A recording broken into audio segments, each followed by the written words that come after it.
Friend, मैं अपूर्वा आप लोग का स्वागत करती हूँ एमपी सक्सेस आर्ट्स में।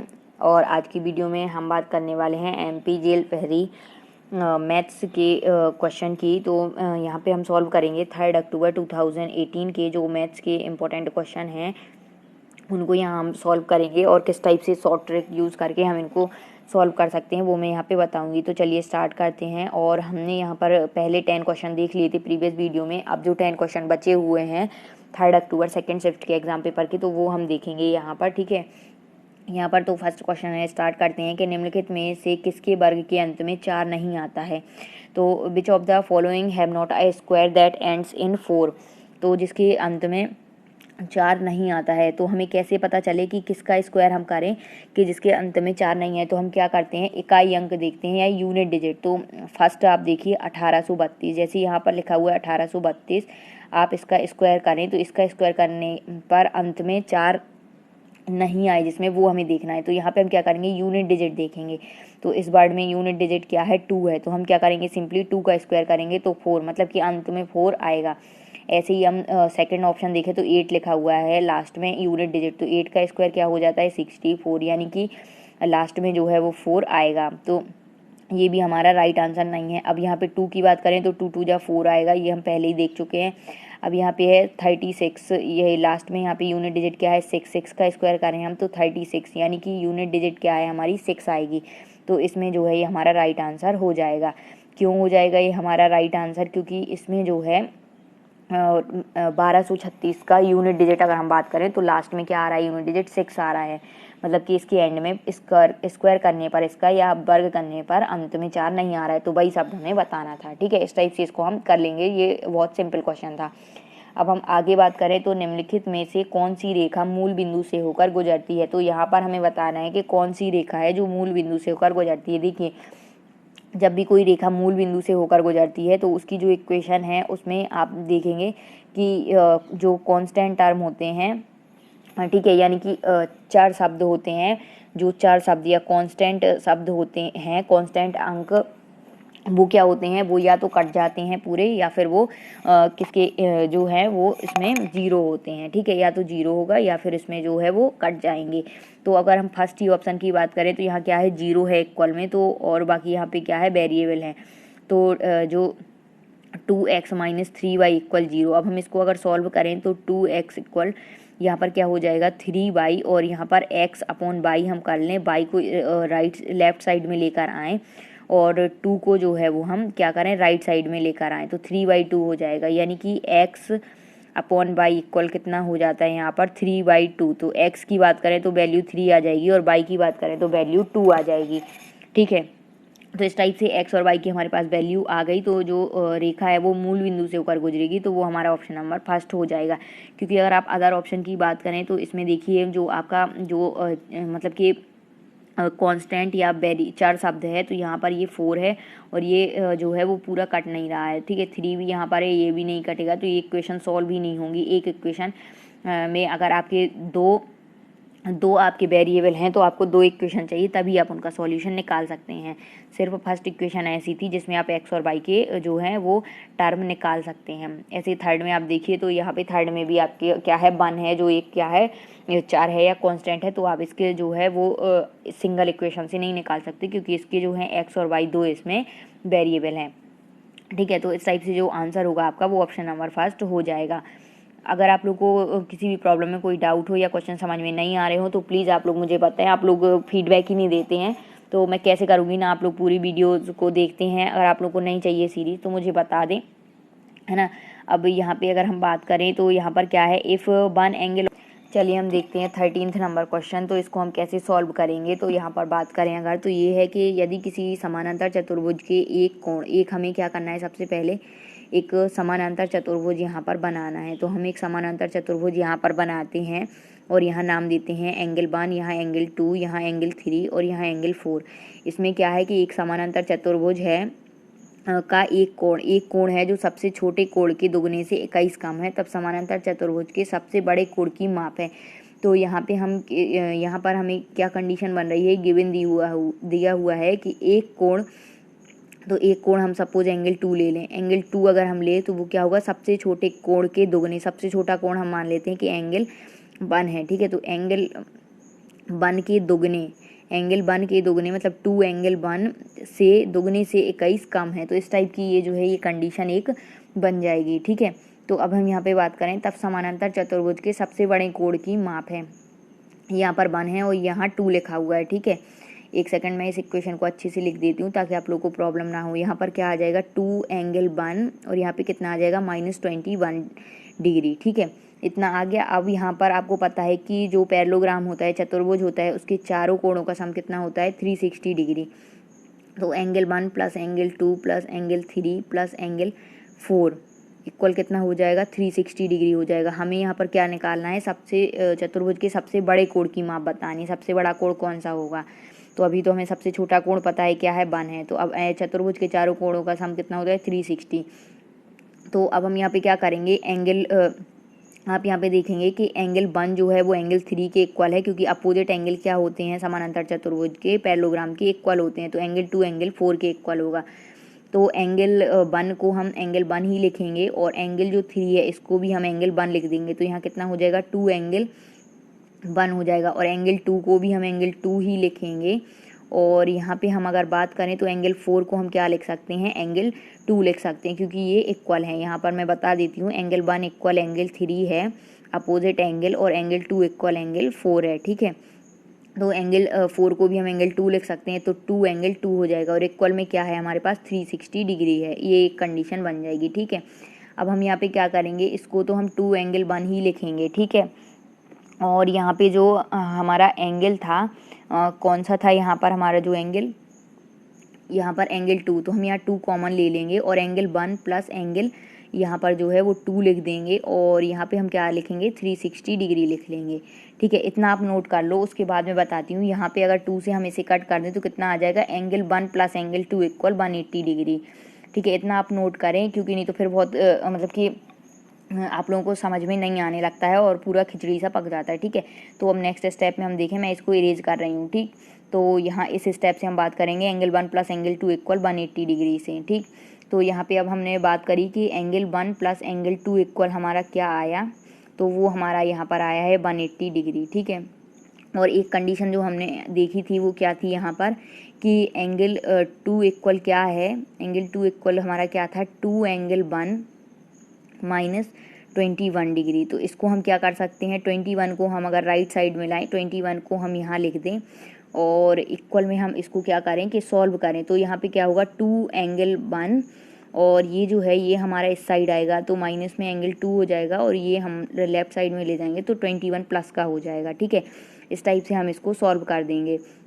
तो जो है यहाँ पर क्या बन जाएगा, तो ये मैं आपको बता रही हूँ। तो यहाँ पर जो ये बनेगा ये आपका बन जाएगा यहाँ पर कि 2 एंगल 1 और यहाँ पे क्या था प्लस एंगल 2 था, ठीक है। बस अब हम इसको क्या करेंगे, सॉल्व करेंगे। तो हम कौन सी कंडीशन लगाएंगे यहाँ पर, तो यहाँ पर अगर हम बात करें तो ये जो एंगल 2 था ये माइनस में आएगा, क्योंकि जो हमारी पहली कंडीशन थी उसमें ये जो था वो प्लस में था, ठीक है। तो ये जो है ये राइट साइड में आएगा तो क्या हो जाएगा माइनस में होगा, तो माइनस एंगल 2, ये हमारी इक्वेशन बन गई। अब हम ये हमारी फर्स्ट इक्वेशन थी पहले से, ये हमने जो है वो निकाली थी अभी उस इक्वेशन से जो सबसे पहले गिवन थी।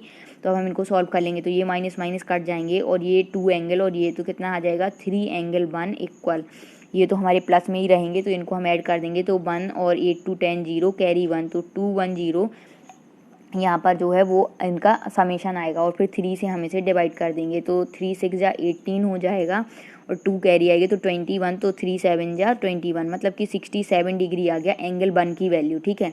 इसको आप नोट कर लेना, मैं नेक्स्ट स्टेप में बता रही हूँ, ठीक। अब यहाँ पे हम देखें तो एंगल 1 इक्वल कितना आया हमारा 67 डिग्री। और अब हमें बताना है सबसे बड़े एंगल, तो ये तो हमारा सबसे छोटा एंगल था, सबसे बड़ा एंगल कौन सा होगा हमारा एंगल 2। एंगल 2 कितना था 2 इंटू एंगल 1 था 67 डिग्री, जो सबसे ऊपर कंडीशन थी, जो गिवन कंडीशन इसके अकॉर्डिंग लगाया था, और माइनस 21 डिग्री था। बस इसको हम सॉल्व कर लेंगे। तो 2 7 से कितना हुआ 14 कैरी 1, 2 6 जा 12 और 1 13, ठीक है। तो यहाँ कितना हुआ 134 माइनस 21 करेंगे तो कितना आ जाएगा यहाँ पर 3, है ना। और यहाँ पे कितना आ जाएगा 1 1, तो 1 1 3, तो आप ऑप्शन नंबर देखें फर्स्ट, तो ये आपका जो है वो राइट आंसर हो जाएगा 1 1 3। 113 जो डिग्री है वो सबसे बड़ा कोण हो जाएगा इस समानांतर चतुर्भुज का। इस टाइप से इसको करना था। ठीक है, अब हम नेक्स्ट क्वेश्चन देखते हैं। ये आप लोग नोट कर लेना, किसी भी क्वेश्चन में कोई डाउट हो, आपको अच्छी समझ में नहीं आ रहा हो तो आप लोग मुझे बता देना। ठीक है, आप लोगों का फीडबैक बहुत ज़रूरी है, तभी मैं आगे बढ़ूंगी। अब यहाँ पे 14 नंबर क्वेश्चन की बात करें तो यहाँ पर क्या है कि ट्राइंगल ABC में एंगल B एंगल A से 25 अधिक है तथा एंगल C एंगल A के 4 गुना से 5 अधिक है, सबसे बड़ा कोण है। तो यहाँ पे अगर हम बात करें कि ABC एक ट्राइंगल है, उसमें एंगल B जो है वो क्या है, एंगल B एंगल A से 25 अधिक है। तो हम यहाँ पर लिख लेंगे एंगल A से 25 अधिक है, एंगल A प्लस 25 इक्वल क्या बन जाएगा, एंगल B। फिर बात करते हैं एंगल C की, तो एंगल C क्या है, एंगल A के 4 गुना, एंगल A के 4 गुना मतलब 4 टाइम्स से 5 अधिक है, 5 डिग्री अधिक है। ठीक है, तो ये एक कंडीशन बन गई। अब सबसे बड़ा कोण है, तो सबसे बड़ा कोण कौन सा होगा, तो वो हमें यहाँ पर बताना है। तो अब हम इसको कैसे सॉल्व करेंगे, तो आपको पता है कि जो ट्रायंगल ABC है, तो जो सम होता है तीनों एंगल्स का किसी भी ट्रायंगल की, वो कितना होता है, 180 होता है। तो angle A plus angle B plus angle C equal क्या हो जाएगा, 180 डिग्री हो जाएगा। ठीक है, तीनों एंगलों का सम किसी भी ट्रायंगल का, क्योंकि उन्होंने क्या दिया है, ट्रायंगल ABC। तो अब हम क्या करेंगे, ये सारी वैल्यूज़ उठाकर इसमें रख देंगे। एंगल A को एंगल A ही रखेंगे, फिर एंगल B की जगह पर हम क्या रख देंगे, एंगल A प्लस 25 डिग्री रख देंगे। फिर बात आती है एंगल C की, तो एंगल C की जगह हम क्या रख देंगे, 4 एंगल A प्लस 5 डिग्री रख देंगे, और इक्वल में हमारा कितना था, 180 डिग्री था। अब बस हम इनको सॉल्व कर लेंगे, 4 angle A plus angle A plus angle A, तो 4 2 6 एंगल A आ गया। तो यहाँ पे अगर हम बात करें तो इसे मैं इरेज कर देती हूँ और यहाँ पे सॉल्व कर देती हूँ। ठीक है, इन दोनों को ये आपने नोट कर लिया होगा। अब हम यहाँ पे बात करें तो यहाँ पर क्या है कि यहाँ पे कितना बन गया हमारा, 6 एंगल A बन जाता है। ठीक है, और फिर प्लस में हमारा क्या होगा, ये 25 था और ये 5 था, तो कितना हो गया प्लस में हमारा 30 डिग्री, और इक्वल में है हमारा 180 डिग्री। बस अब हमें कुछ नहीं करना है, यहाँ पे ले लेना है हमें 6 एंगल A, और इक्वल में ये जो 30 है राइट साइड में जाएगा तो सब्ट्रैक्ट हो जाएगा। ठीक है, तो 180 में से 30 को सब्ट्रैक्ट कर दें आप, तो कितना बचेगा यहाँ पर, 150। ठीक है, 150, और 6 से इसको डिवाइड कर दें तो 6 2 जा 12 हो जाएगा, और 3 और 6 5 जा 30 हो जाएगा, मतलब 25। तो एंगल A इक्वल जो आएगा वो कितना आ जाएगा, 25 डिग्री आ जाएगा यहाँ पर। ठीक है, और हमें कितना बताना है, तो सबसे बड़ा कोण बताना है। तो अब हम इसको इरेज कर लेते हैं और आगे। ठीक है, अब एंगल A की वैल्यू पता चल गई, मैं इसको सबको हटा रही हूँ और फिर आगे बताती हूँ। ठीक है, अब एंगल A देखिए हमारे पास कितना निकला यहाँ पर, 25 डिग्री।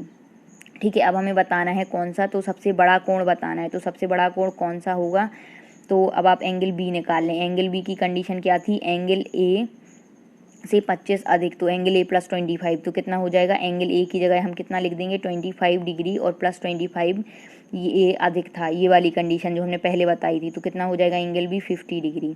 ठीक है, अब एंगल C भी हमें निकालना पड़ेगा क्योंकि सबसे बड़ा एंगल हमें बताना है। तो एंगल C कितना था, 4 ऑफ एंगल A, तो 4 इंटू 25 हो जाएगा, और प्लस 5 अधिक था, ये जो कंडीशन थी ये वाली आपको लगानी है। ठीक है, तो 25 इंटू 4 कितना हो जाएगा, 100, और प्लस 5, तो कितना हो जाएगा, 105 डिग्री।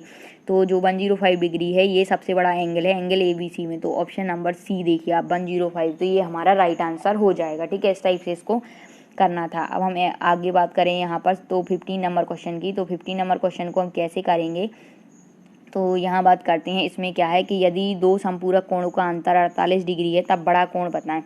तो यहाँ पे देखिए दो समपूरक कोण, समपूरक मतलब कौन से कोण होते हैं यहाँ पर, मतलब कि सप्लीमेंट्री एंगल, आमने सामने के, समपूरक एक दूसरे के अपोजिट में। ठीक है, तो अगर हम यहाँ पे बात करें तो दो समपूरक कोणों का अंतर, तो हम मान लें कि अभी किस में है ये, कोई भी दो समपूरक कोण है, तो सपोज हम मान लें एंगल 1 और एंगल 3 मान लें, हम एक दूसरे के क्या हैं, समपूरक हैं, तो इनके कोणों का अंतर पूछा है, तो अंतर कितना हो जाएगा, 48 डिग्री। ठीक है, तब बड़ा कोण बताएं। तो हमें पता है कि जैसे कोई भी दो समपूरक कोण हो, अपोजिट हो, जैसे मैंने एक आपको पैरेललोग्राम वाला भी बताया था कि एंगल 1 है, एंगल 2 है, एंगल 3 है, एंगल 4 है, तो यहाँ पे 1 2 3 और 4 लिख लें, तो एंगल 1 एंगल 3 के इक्वल होगा, एंगल 2 एंगल 4 के इक्वल होगा, और जो है अपोजिट एंगल का सम कितना होता है 180 डिग्री होता है।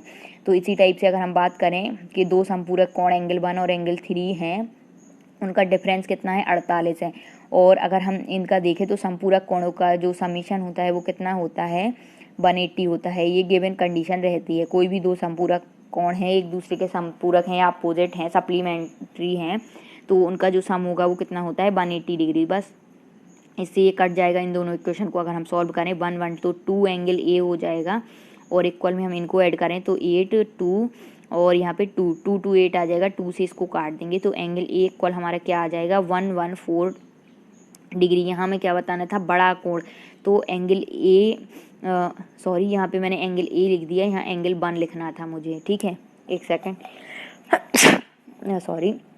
तो यहाँ पे ये आ गया 2 एंगल 1, तो एंगल 1 की वैल्यू आ गई हमारे पास 114। और अब अगर हम बात करें यहाँ पर, तो यहाँ पे अब हम एंगल 3 की वैल्यू निकालें, तो एंगल 3 की वैल्यू कैसे निकलेगी, तो आप किसी भी एक कंडीशन में एंगल 1 की वैल्यू रख दीजिए। सपोज़ मैं इक्वेशन फर्स्ट में रख देती हूँ, तो एंगल 1 यहाँ पर रहेगा और इक्वल में क्या हो जाएगा 48, और ये एंगल 3 जब माइनस में है ये राइट साइड में जाएगा तो प्लस में हो जाएगा, तो प्लस एंगल 3 एंगल एंगल 3 की मुझे निकालना है, हाँ।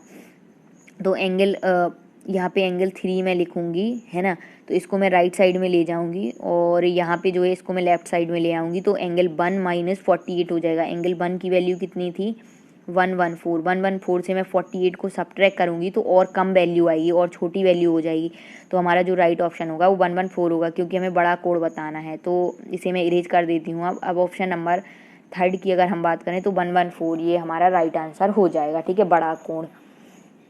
अब आगे हम बात कर ले 16th नंबर क्वेश्चन की, तो ये सिंप्लीफाई का क्वेश्चन है, तो यहाँ कैसे करेंगे, तो ये इतना ज़्यादा टफ नहीं है, ठीक है। यहाँ पे क्या है 1/2 की पावर -3 है, तो सबसे पहले हम क्या करें 1/2 की पावर -3 को प्लस करने के लिए हम क्या करेंगे कि नीचे जो टर्म है उसको ऊपर ले आएंगे, तो यहाँ पर क्या हो जाएगा 2 की पावर 3, ठीक है, और 1 की तो वैल्यू 1 ही होती है, तो नीचे 1 की पावर 3 लिखें या ना लिखें कोई फ़र्क नहीं पड़ता है। उसके बाद क्या है -2 इंटू 27 की पावर 1/3, 27 की पावर 1/3 को क्या मतलब हुआ कि 27 का क्यूब रूट यानी कि घनमूल, तो कितना हो जाएगा ये 3 हो जाएगा। तो यहाँ पे हम क्या लिख दें इंटू 3, और इंटू में क्या है 2 की पावर 0। देखिए जब कोई भी नंबर हो और उसकी पावर 0 हो तो वो क्या बन जाता है 1, ठीक है। अगर यहाँ पे लिखा होता 5 की पावर 0 तब भी हम उसे क्या मानते 1, किसी की भी पावर 0 हो तो वो क्या बन जाता है वो 1 बन जाता है, ठीक है। तो यहाँ पे ये क्या हो जाएगा 1। फिर उसके बाद हम बात करें +4/9 की पावर 1/2, 1/2 की पावर मतलब क्या होता है रूट, तो यहाँ पे क्या होगा स्क्वायर रूट या वर्गमूल, तो 4/9, तो 4 का क्या आ जाएगा 2 और 9 का क्या आ जाएगा 3, ठीक है। तो अब हम यहाँ क्या लिख सकते हैं 2/3। बस अब इसको सॉल्व कर लेना है, तो इस ये जो फंक्शन है इसको अभी जो मैंने रफ वर्क किया है इसको मैं इरेज कर देती हूँ, और फिर हम आगे की बात करते हैं। तो आगे अब हम यहाँ पे बात करें तो 2 का क्यूब अगर आप निकालते हैं तो कितना हो जाता है 8, -3 2 जा 6, और यहाँ पे क्या आ जाता है +2/3। अब हम 3 इसमें क्या है एलसीएम ले लेंगे 3 का, क्योंकि यहाँ पे 1 है यहाँ भी 1 है, तो 3 का एलसीएम लेंगे हम, तो यहाँ क्या हो जाएगा 8 3 24 और 6 3 18 हो जाएगा यहाँ पर, ठीक है। और फिर उसके बाद बात करें हम यहाँ पे प्लस, तो 2 का यहाँ 2 हो जाएगा। तो अब हम यहाँ पे बात करें तो यहाँ पे 18 में से पहले तो आप 2 सब्ट्रैक्ट कर लीजिए, तो 16 और 24 कितना हो जाएगा, तो यहाँ पे 16 और 24 का अगर आप ऐड करके देखें तो यहाँ पे 0 2 1 3 और 1 4, तो ये कितना हो जाएगा 40 हो जाएगा, 40/3, ठीक है। तो एक सेकेंड यहाँ पे सब्ट्रैक्ट करना था, सॉरी मैंने ऐड कर दिया, एक second.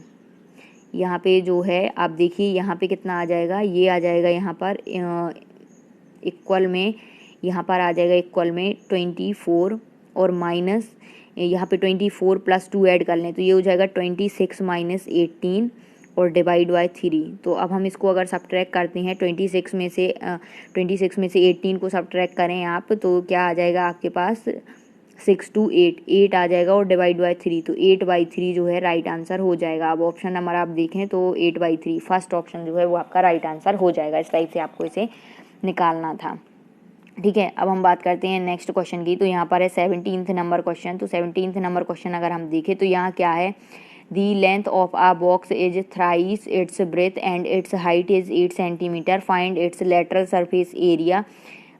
If its lateral surface area is 256 centimetre square then its volume is. हमें क्या निकालना है, वॉल्यूम निकालना है एक बक्से का, ठीक है।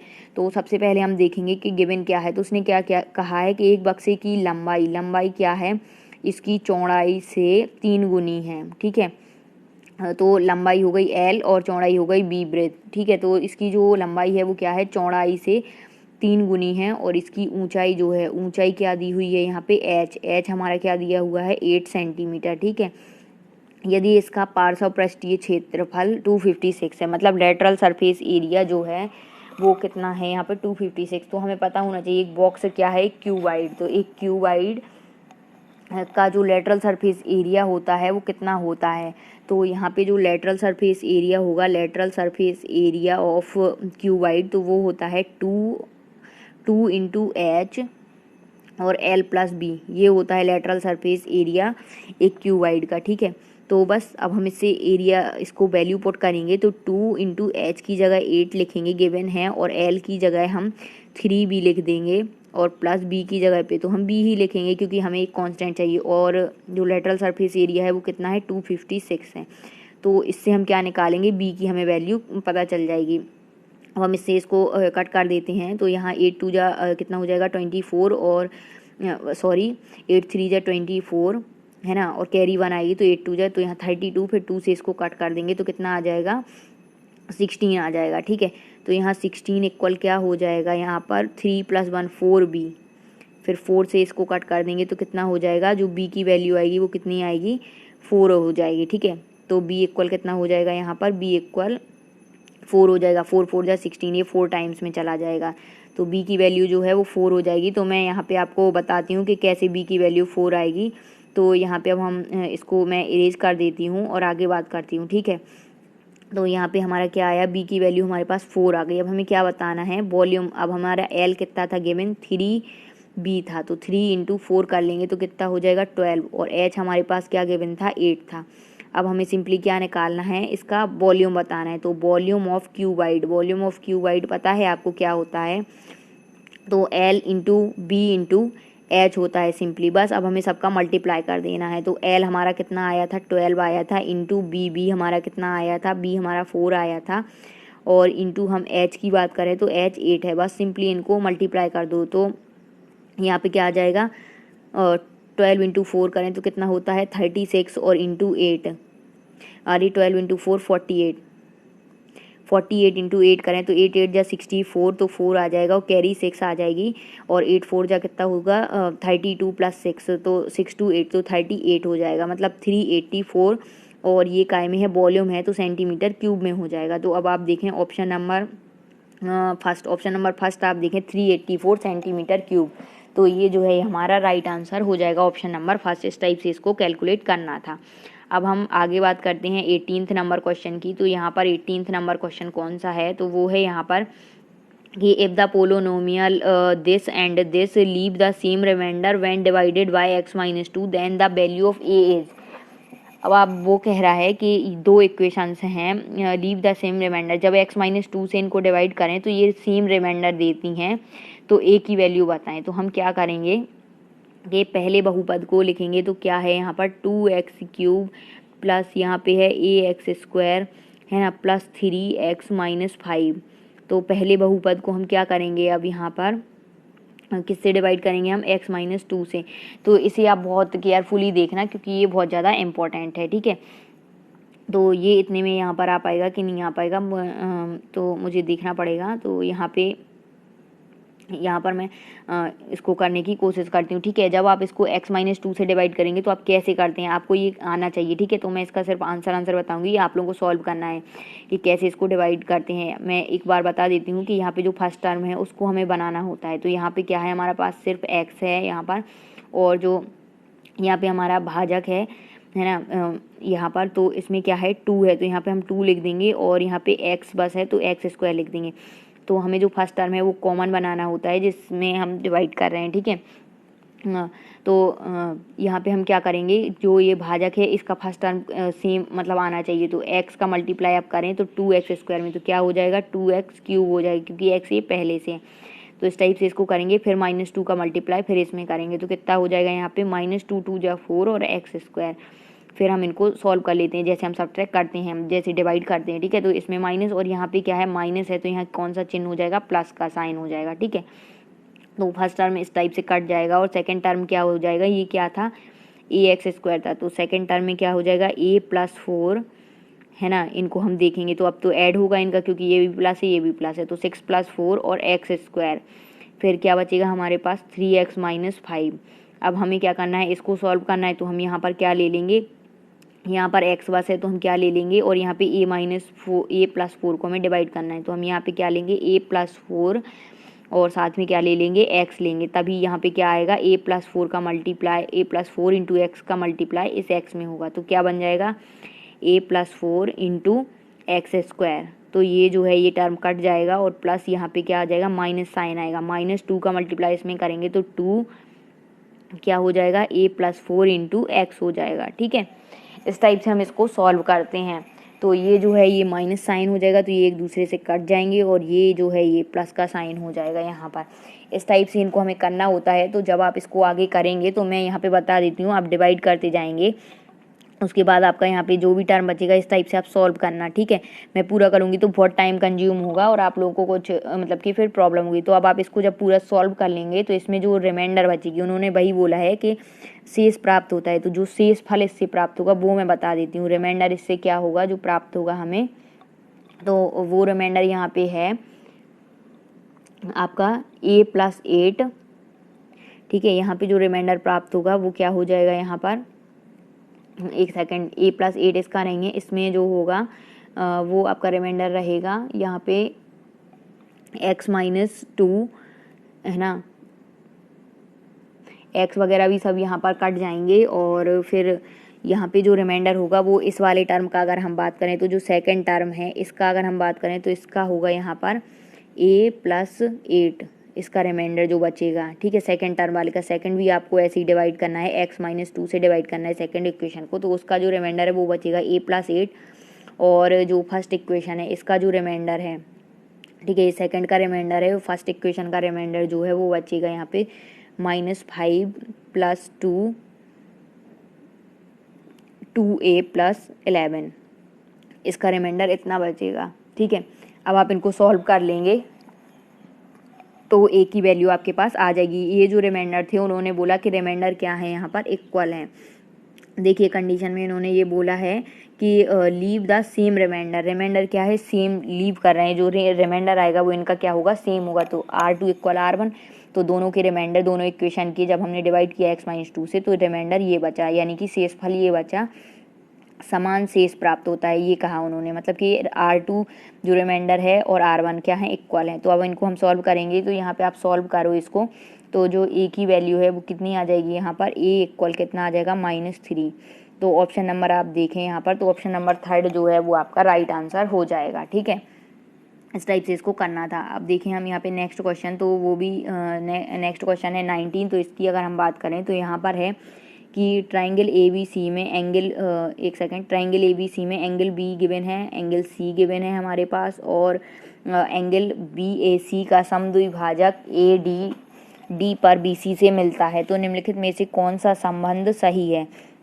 तो इनने क्या किया, एक हम ट्राइंगल लेंगे सबसे पहले ABC, ठीक है।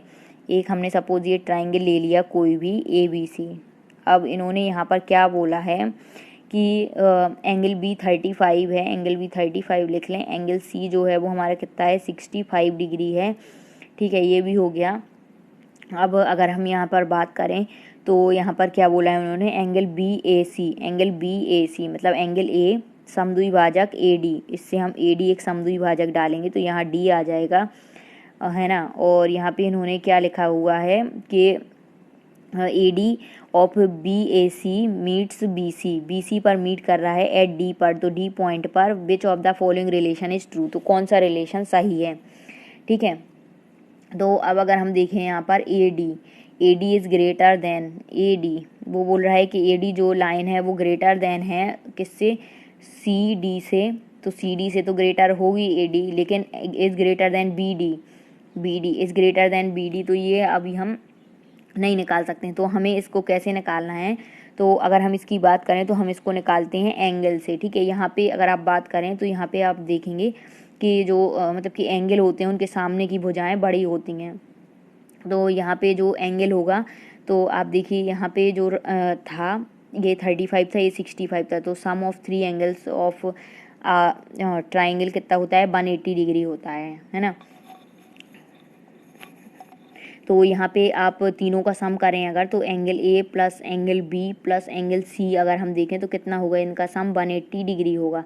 और एंगल A हमारा निकालना है, एंगल B कितना है 35 है, और प्लस एंगल C कितना है 65 डिग्री है, और इक्वल में क्या होगा यहाँ पर 180 डिग्री। तो अब आप इनको ऐड करें तो जो ये होगा 639 और 110 मतलब 100 हो जाएगा। तो मैं यहाँ पे इरेज कर देती हूँ इसे, ठीक है। यहाँ पे मैं बता रही हूँ ये जो एंगल है इन सब का सम जो है वो कितना आया है आपका, ये आया है 100, और यहाँ पे एंगल A हमारे पास पहले से है, और यहाँ पे कितना आया है 180 डिग्री पहले से है। तो हम इसको सब्ट्रैक्ट करेंगे तो एंगल A कितना हो जाएगा हमारा 80 डिग्री हो जाएगा, ठीक है। ये राइट साइड में जाएगा तो माइनस में हो जाएगा। तो एंगल A की वैल्यू कितनी आ गई है यहाँ पर 80, ठीक है। अब बस यहाँ पे हमने 80 लिख दिया एंगल A की वैल्यू। तो अब हम यहाँ पर बात करें जब सबकी, तो यहाँ पे आप देखेंगे कि जो एंगल होते हैं उनके सामने जो बड़ा एंगल होता है उसके सामने की साइड क्या होती है, बड़ी होती है। तो इस टाइप से जो है वो हम इसको कैलकुलेट कर लेंगे, ठीक है। एंगल A कितना निकला है हमारा 80 डिग्री निकला है। अब देखिए एंगल A के सामने का साइड कौन सी है, BC या BD, तो ये जो है वो बड़ी हो जाएगी। तो BD कहाँ है यहाँ पर, तो ऑप्शन नंबर इसमें BD बड़ी हो जाएगी, क्योंकि 80 एंगल सबसे बड़ा है यहाँ पर, उसके सामने की साइड क्या होगी सबसे बड़ी।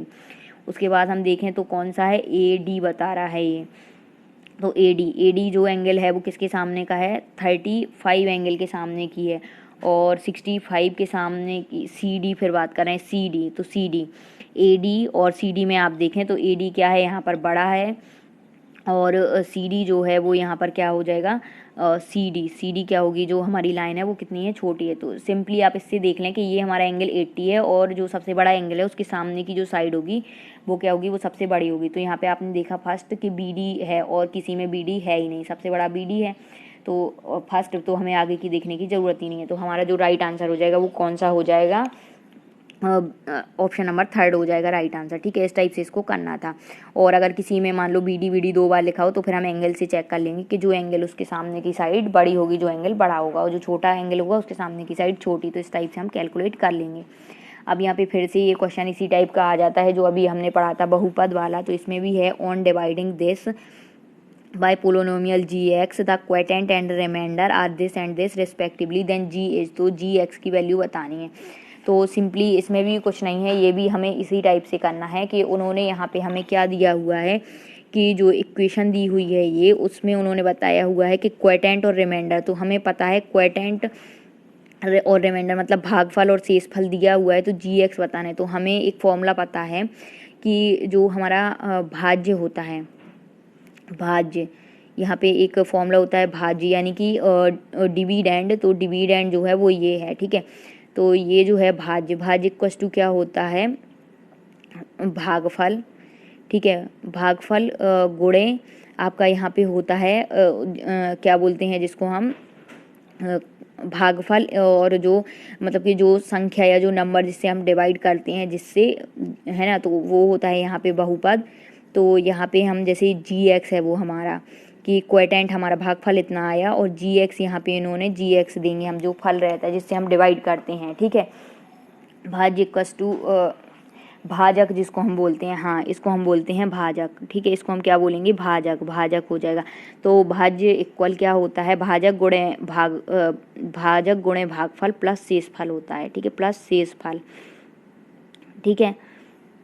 तो प्लस शेषफल होता है। तो इस टाइप से अगर हम बात करेंगे तो यहाँ पे क्या हो जाएगा कि ये जो भागफल है वो इन्होंने दिया हुआ है क्वोटेंट, ये जो क्वोटेंट है ये हमारा भागफल हो गया और भाजक g(x) हमें निकालना है और शेषफल भी इन्होंने दिया हुआ है 2x + 3, है ना। तो अब हम क्या करेंगे, यहाँ पे शेषफल भी लिखा हुआ है 2x + 3।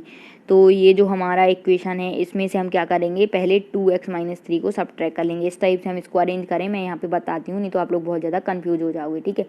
तो यहाँ पे हमें क्या करना है, सबसे पहले इक्वेशन लिख लेनी है x⁴ + 2x³ + 8x² + 12x और +18, ठीक है, ये आ गया। और इसके इक्वल में क्या है हमारा, ये था हमारा x² + 2x + 3, है ना, ये हो जाएगा 2x + 3 और इंटू हमारा क्या है gx और प्लस में हमारे पास क्या है यहाँ पर 2x + 3। तो अब देखिए 2x प्लस जो 3 है वो यहाँ राइट साइड में, लेफ्ट साइड में जाएगा यहाँ, तो ये क्या हो जाएगा, सब्ट्रैक्ट में आ जाएगा, 2x - 3 बन जाएगा। तो इसमें से हमें 2x - 3 को सब्ट्रैक्ट कर लेना है, ठीक है, क्योंकि जो ये थे ये टर्म मतलब कि आपके जो हैं वो राइट साइड लेफ्ट साइड में ले जाएंगे, तो सब्ट्रैक्ट करके देखेंगे हम यहाँ पे। और बाकी ये जो है gx का मल्टीपल है, फिर इससे हम डिवाइड कर देंगे। तो पहले हम प्लस माइनस टर्म वालों को ट्रांसफ़र करेंगे, तो इससे जब आप ट्रांसफ़र करेंगे तो जो है x ये जो बन जाएगा इस इक्वेशन से 2x + 3 जो है उसको सब्ट्रैक्ट करेंगे, तो जो आपका टर्म बन जाएगा वो आ जाएगा यहाँ पर x⁴ + 2x³ + 8x² + 10x और प्लस हो जाएगा यहाँ पर कितना 15, क्योंकि यहाँ पे क्या था +3, तो यहाँ पे -3 करेंगे, 18 में से -3 और 2x सब्ट्रैक्ट करेंगे हम 12x में से, तो कितना बन जाएगा 10x। तो 10x + 15 बन गया। और यहाँ पर इक्वल में क्या था gx इंटू ये टर्म था आपका gx इंटू x² + 2x + 3, तो वो अपॉन में आ जाएगा। तो यहाँ क्या हो जाएगा x² + 2x + 3, ठीक है ना। और यहाँ क्या था g इंटू एक्स, तो gx की वैल्यू हमें निकालनी है। तो अब हम इस टाइप से gx की वैल्यू निकालेंगे, तो हम क्या करेंगे, इस ऊपर वाले टर्म को डिवाइड करेंगे नीचे वाले टर्म से, ठीक है। तो जो आंसर निकल कर आएगा वो आएगा x² + 5, ठीक है। तो ये आपका राइट आंसर हो जाएगा। अब इसको हम कैसे डिवाइड करें, तो मैं यहाँ पे बता भी देती हूँ कि मैंने आपको अभी बताया था पोलोनोमियल को जब हम निकालते हैं तो यहाँ पर ऐसे निकालेंगे, x² की पावर 4 + 2x³ + 8x² प्लस, ये एग्ज़ाम पेपर में जो है ये बहुत ज़्यादा लेंदी क्वेश्चन आए हैं इस टाइप के, है ना। तो ये इसमें जो है वो टाइम कंज्यूम करते हैं बहुत ज़्यादा। तो यहाँ पे हमारा क्या बचा था 10x और यहाँ पे कितना बचा था 15। बस अब हम इसको डिवाइड कर लेंगे यहाँ से x² + 2x + 3। अगर आपको ये चीज़ आती है तो आप इसे आराम से कर सकते हैं। यहाँ पे सिंपली आप इसको कैसे करेंगे तो मैं बता दूँ, यहाँ पे x⁴ 4 है, यहाँ x² है, तो हमें क्या चाहिए x² चाहिए, तो x² इंटू x² मल्टीप्लाई करेंगे तो x⁴ 4 बन जाएगा। हमें हमेशा क्या देखना है कि जो हमारा मतलब कि भाज्य है उसका जो फर्स्ट टर्म है उसको सेम बनाना है ताकि वो कट जाए। तो हम उसी डिजिट का मल्टीप्लाई करते हैं ऐसे डिजिट का कि जो इसको इक्वल बना दे, फिर 2x का इसमें मल्टीप्लाई करेंगे, ठीक है। तो क्या हो जाएगा 2x³ हो जाएगा, फिर 3 का इसमें मल्टीप्लाई करेंगे तो कितना हो जाएगा 3x² हो जाएगा। फिर इसमें सब में हम माइनस कर देते हैं, जहाँ माइनस लगा हो वहाँ प्लस और जहाँ प्लस लगा हो वहाँ माइनस। तो सारे प्लस में थे ये टर्म नीचे वाली इक्वेशन के, तो सारे माइनस हो जाएंगे, तो ये कट जाएगा, ये भी कट जाएगा, ये बचेगा 8 में से 3 जाएगा तो क्या बचेगा यहाँ पे 5x²। और फिर इन टर्म को हम नोट कर लेंगे, तो यहाँ पे कितना था, यहाँ पे जो था ये था 10, तो यहाँ पे था 10x + 15। अब बस हम एक बार और इसे करेंगे तो ये कट जाएगा, प्लस हमारा कितना आएगा, अब हम यहाँ पे 5x है तो हम क्या 5x² है यहाँ, तो हम किसका मल्टीप्लाई करें इसमें 5 + 5 हम लिखेंगे यहाँ, और 5 का मल्टीप्लाई x² × 5 कर देंगे। इस पूरी इक्वेशन का मल्टीप्लाई 5 में करेंगे तो 5x² बन जाएगा, प्लस 2x का मल्टीप्लाई करेंगे तो कितना बन जाएगा 10x बन जाएगा, और प्लस 3 का मल्टीप्लाई फिर 5 में करेंगे तो 3 × 5 = 15 बन जाएगा।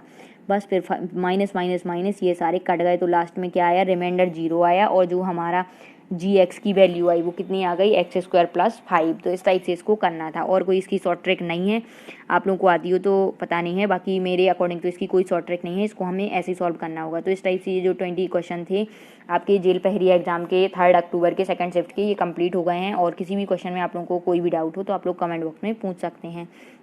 Thanks for watching my videos, please like share and subscribe, thank you.